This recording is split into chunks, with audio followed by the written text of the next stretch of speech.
ناظرین، آج ہم بات کریں گے فتح دروازہ قلعہ گولکنڈہ کے تعلق سے۔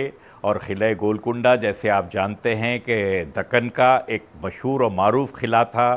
وہ قلعہ دارالسلطنت تھا، قطب شاہی بادشاہوں کا، اور قلعہ اپنے آپ میں ایک انتہائی مضبوط قلعہ ہونے کے ساتھ ساتھ ایک بہت وسیع و عریض ریاست کا دارالسلطنت تھا۔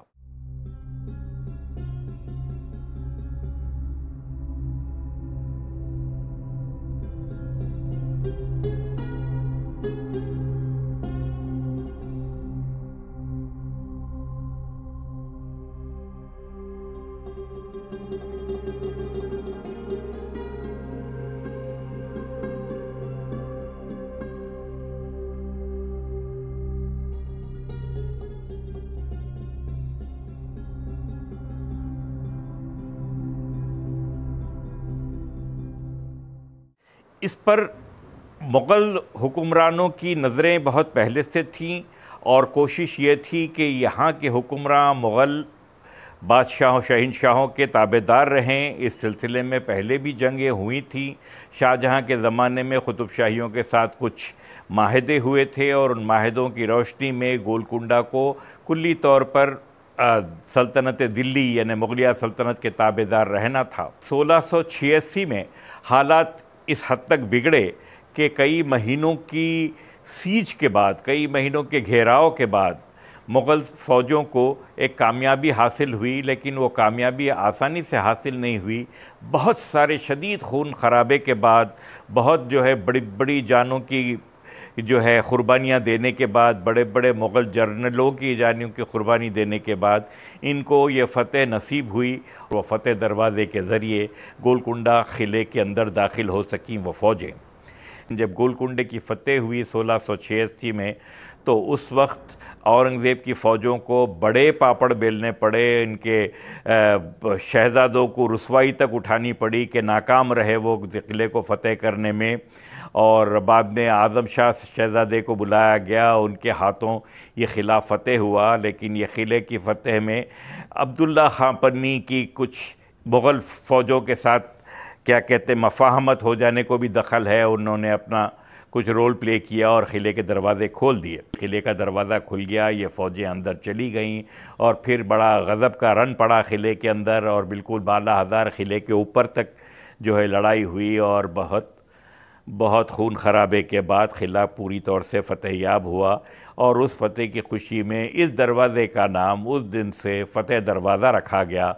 فتح دروازہ کے بارے میں یہ باتیں بھی جان لینا دلچسپی سے خالی نہیں ہوگا کہ یہ عام قلعے کے دروازوں کی طرح کا ہی دروازہ نہیں تھا، بلکہ انتہائی مضبوط دروازہ ایسا تھا جو دروازے در دروازے ہوا کرتا تھا کہ آپ فوج بھی اگر آئے تو اس کو یوں ہو کر جانا پڑتا تھا ایک دروازے سے دوسرے بڑے دروازے میں، جس سے ہاتھی وغیرہ کے ذریعے یا کوئی اور چیزوں کے ذریعے دروازے کو توڑنا ناممکن ہوتا تھا۔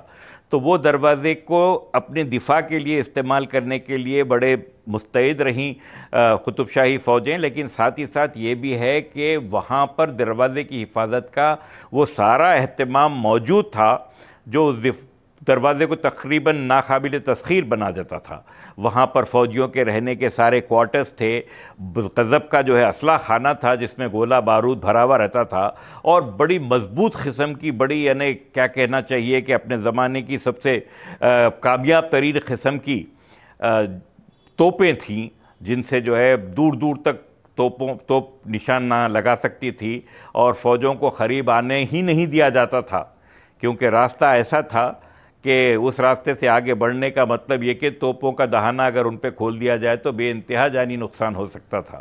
تو وہ توپیں بھی جیسے کہ آپ ویژول پہ دیکھ رہے ہیں وہ ابھی بھی موجود ہیں، اور ان توپوں کا اسلحہ خانہ اپنی جگہ ہے، اور فوجیوں کے رہنے کے کوارٹرز اپنی جگہ پر ہیں، اور وہ ساری آسائشیں اور موجود رکھی جاتی تھی وہاں پر کہ فوجیوں کو دفاع کے معاملے میں کسی طرح کی کوئی کمی نہ محسوس ہو۔ چنانچہ اس سے پہلے کے جو کوششیں دروازے ایسے معمولی دروازہ نہیں تھا، یہ اس کی حفاظت کا بھی سارا انتظام تھا۔ انتہائی دلچسپ بات یہ تھی قلعے کے تعلق سے، خصوصاً فتح دروازے کی طرف سے آنے کے راستے میں آزو بازو راستے کے آزو بازو دونوں طرف بہت بڑے بڑے تالاب تھے.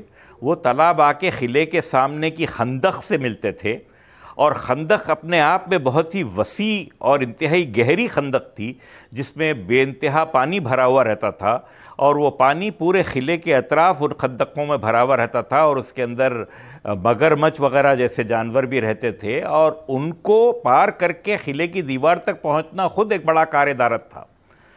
تو یہ قلعے کی حفاظت کی مختلف انتظامات کیے گئے تھے، اور اپنے آپ میں ہر انتظام بہت زیادہ مؤثر اور بہت زیادہ کارآمد جو ہے تھا قلعے کی حفاظت کے لیے. اور افسوس یہ کہ اب وہ خندقیں دیکھنے کو نہیں ملتی، تھوڑا سا حصہ بچا ہوا ہے، بہت کچھ جو ہے یہ کنسٹرکشن کی اس میں چلا گیا. آرکیالوجی والوں کو اس کو سیف کر کے رکھنا چاہیے تھا. اور وہ خندقوں کے سامنے بہت بڑے بڑے تالاب تھے. وہ تالاب اگر طول و عرض کے حساب سے دیکھیں تو اچھے بڑے بڑے تالابوں کے مماثل تھے. یوں سمجھ لیجئے کہ آپ لنگر ہاؤس سے آنے والے راستے سے لے کے آج کی موجودہ دور کی ندیم کالونی وغیرہ تک وہ تالاب ہی تالاب تھا. اسی طرح بائیں طرف، راستے کے بائیں طرف جو ہے دھوبی گھاٹ والا علاقہ جو ہے، اس طرف بھی بہت بڑا تالاب تھا. مطلب یہ کہ قلعے کو فتح کرنے کے لیے آگ کے دریا نہیں بلکہ ہر طرح کے دریا کو عبور کر کے آنا ہوتا تھا فوجوں کو. یہی وجہ ہے کہ مغل فوجوں کو بڑی دقت پیش آئی، خصوصاً قلعہ گولکنڈہ کو فتح کرنے میں. اور اس پہ رکاوٹ بنا ہوا تھا فتح دروازہ، کیونکہ آنے کا وہ راستہ زیادہ جو ہے آسان تھا. آسان اس اعتبار سے تھا کہ بڑا تھا، اور وہ وہاں سے داخل ہونا زیادہ فوج کو ایک ساتھ داخل کرنے کے لیے ممدو و معاون ثابت ہو سکتا تھا.